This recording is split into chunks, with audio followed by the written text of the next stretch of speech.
আসসালামু আলাইকুম। দূরে এবং কাছে যে যেখান থেকে আমার ভিডিওটি দেখছেন আশা করছি সবাই খুব ভালো আছেন। আমিও আলহামদুলিল্লাহ আল্লাহর অশেষ রহমতে ভালো আছি। নতুন একটি ভিডিও নিয়ে আপনাদের সামনে হাজির হলাম। আশা করছি আমার ভিডিওটি ভালো লাগবে।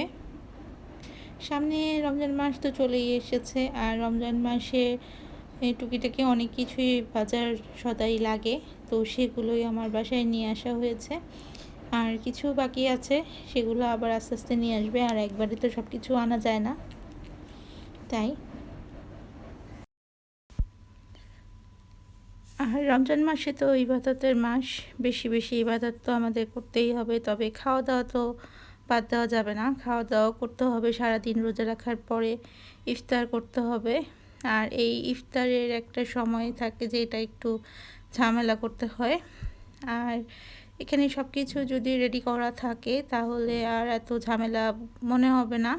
তাই এখন আমি বাজারগুলো গুছিয়ে রাখছি, আর যে সব কিছু আগে থেকে করে রাখা প্রয়োজন আমি সেগুলো করে রাখবো।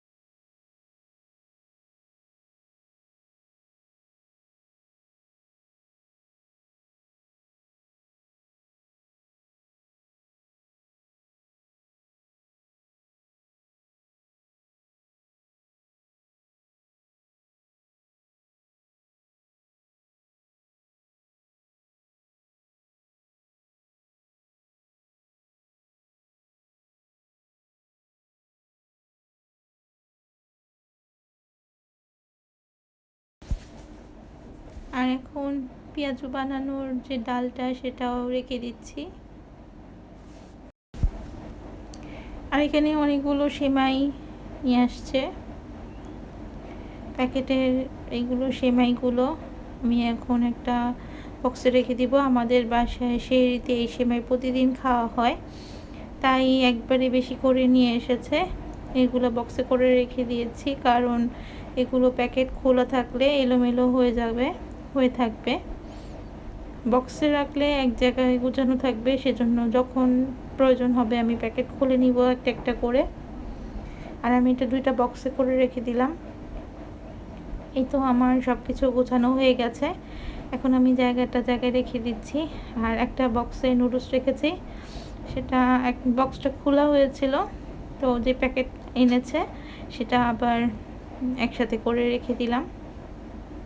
আর এই তো আমার আলমারিটা গোছানো হয়ে গিয়েছে। এখানেই আমার সব কিছু থাকে, শুকনা বাজার। আর এই যে আমি গুছিয়ে নিয়েছি, যখন আমার প্রয়োজন হবে আমি প্রয়োজন মতো এগুলো বের করে নিতে পারবো। আর আমি আজকে বানাচ্ছি বুটের ডালের হালুয়া। আমি বুটের ডাল 2 কাপ ভিজিয়ে রেখেছিলাম সারা রাতের জন্য। তো ডালটা ভিজানোর পরে আমি দুধ দিয়ে সিদ্ধ করে নিয়েছিলাম। আর আমি এখন ডালটা সিদ্ধ হয়ে গিয়েছে, এখন আমি এটা ব্লেন্ডার করে নিচ্ছি।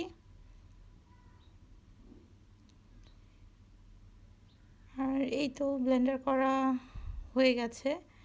আর এটা সাদা দেখাচ্ছে, কারণ আমি দুধ দিয়ে সিদ্ধ করেছিলাম, সেজন্য একটু সাদা দেখা যাচ্ছে।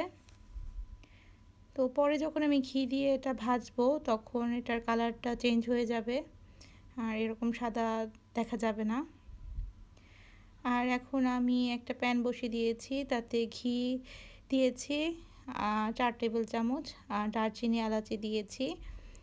তারপর একটু গরম হওয়ার পর আমি ব্লেন্ড করে রাখা যে ডালটা সেটা দিয়ে দিয়েছি। এখন আমি এটাকে একটু নাড়াচাড়া করে ভালোভাবে ভেজে নিব, যাতে করে যে ডালের একটা স্মেল থাকে সেটা চলে যাবে।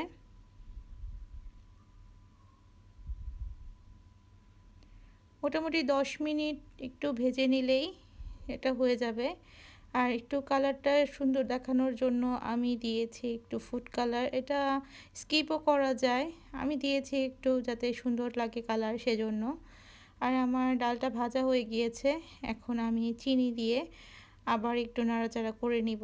চিনি দেওয়ার পর একটু নরম হয়ে যাবে ডালটা, জিনিসটা। চিনি দেওয়ার পর একটু তো আবার যখন আমি এটাকে ভালোভাবে নাড়াচাড়া করব তখন এর থিকনেসটা সুন্দরভাবে আসবে।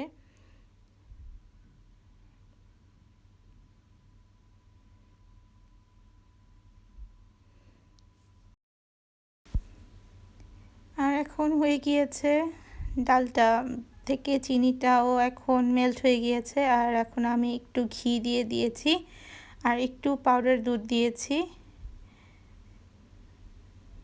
এখন একটু নাড়াচাড়া করে একটা সার্ভিং ডিশে আমি ঢেলে নিব।